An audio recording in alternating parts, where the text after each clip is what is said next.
Gebrakan berkelas Sintayong, PSSI yakin capai target.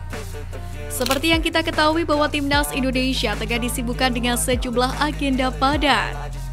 Terdekat, skuad Garuda akan melakoni FIFA Matchday pada Juni 2023 melawan Palestina dan Argentina. Untuk itu, Sintayong tak ingin kehilangan momentum. Juru taktik asal Korea Selatan ini pun sudah memanggil 26 pemain untuk melakukan pemusatan latihan sebagai bagian dari persiapan. Tapi dari 26 nama yang dipanggil Sintayong cukup menimbulkan pro dan kontra, sebab ia mencoret 3 pemain yang kerap jadi andalan sebelumnya. Ketiga nama yang tidak ada itu adalah Egy Maulana Fikri, Nadeo Argawidata, dan Ramadan Sananta.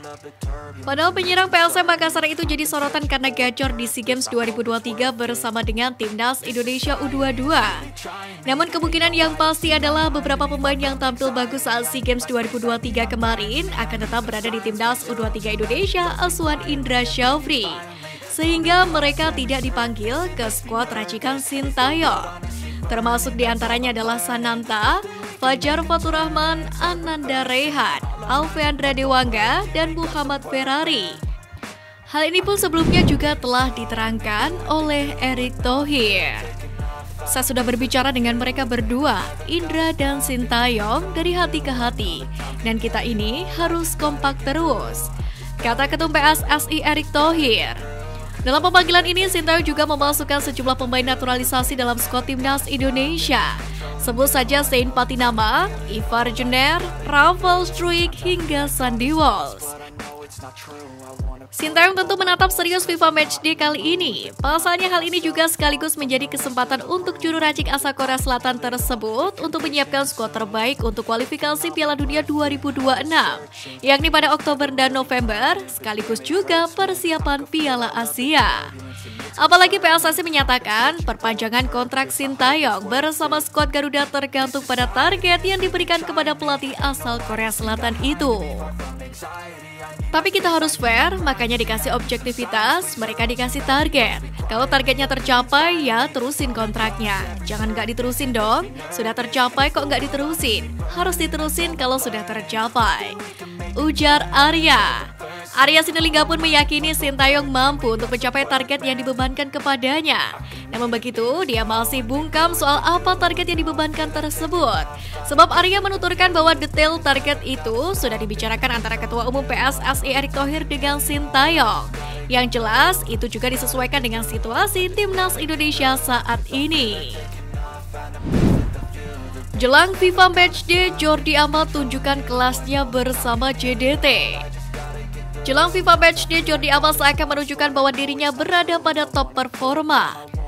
Seperti halnya pada laga Minggu malam antara JDT melawan Pahang yang digelar di Stadium Sultan Ibrahim. Klub Jordi Amat sukses menang telak dengan skor meyakinkan 5-0.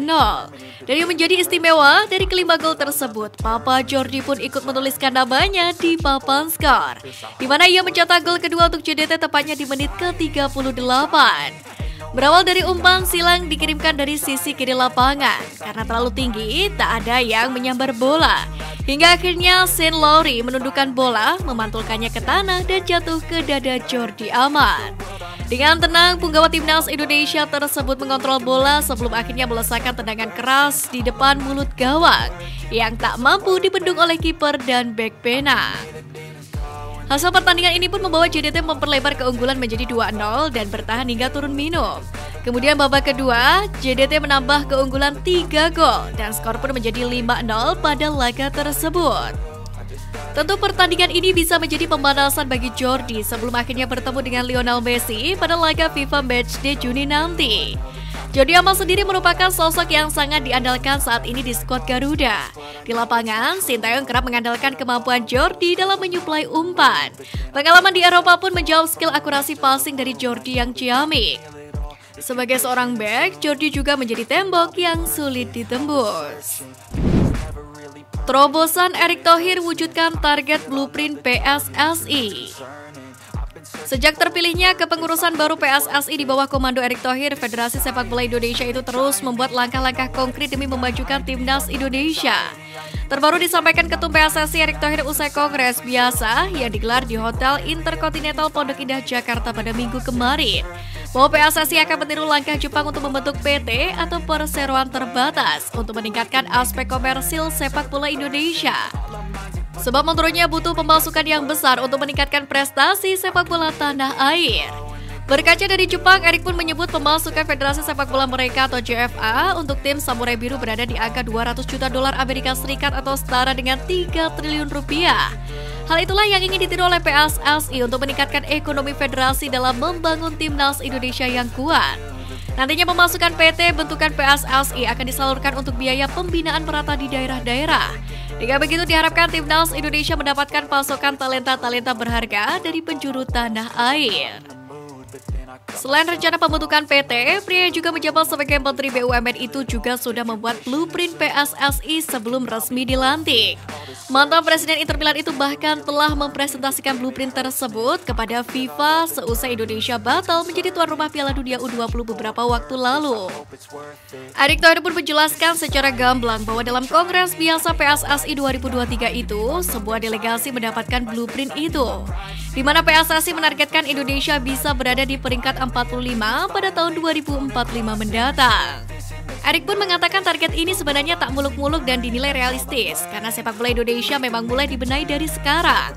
Untuk itu agar target ini terwujud, PSSI langsung menyasar kompetisi harus bisa diterapkan dari daerah hingga ke pusat. Namun Erick Thohir menekankan hal ini bisa diwujudkan apabila sebuah pihak konsisten untuk bisa memulihkan dan mengembangkan sepak bola tanah air mulai tahun ini.